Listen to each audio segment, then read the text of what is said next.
What if we could study people from the time that they were teenagers all the way into old age to see what really keeps people happy and healthy?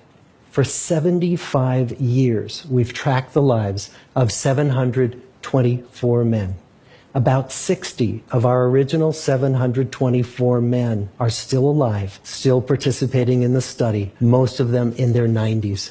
When they entered the study, all of these teenagers were interviewed, they were given medical exams. We went to their homes and we interviewed their parents. And then these teenagers grew up into adults who entered all walks of life.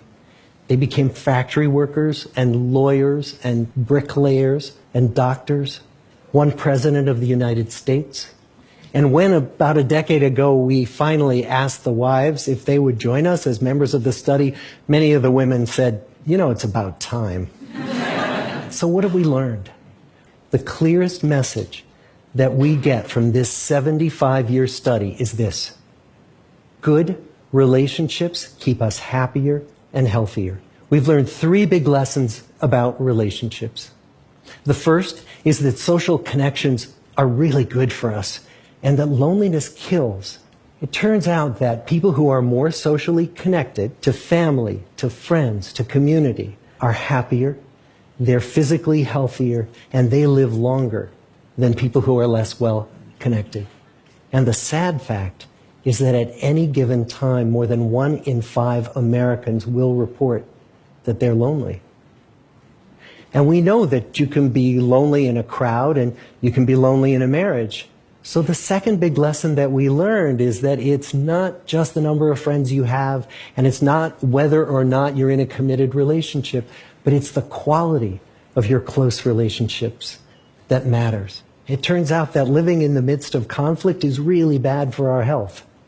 High conflict marriages, for example, without much affection, turn out to be very bad for our health, perhaps worse than getting divorced. And living in the midst of good, warm relationships is protective. And the third big lesson that we learn is that good relationships don't just protect our bodies, they protect our brains. It turns out that being in a securely attached relationship to another person in your 80s is protective. That the people who are in relationships where they really feel they can count on the other person in times of need, those people's memories stay sharper longer. So what about you? Let's say you're 25, or you're 40, or you're 60. What might leaning into relationships even look like? It might be something as simple as replacing screen time with people time, or livening up a stale relationship by doing something new together, long walks or date nights, or reaching out to that family member who you haven't spoken to in years. The good life is built with good relationships.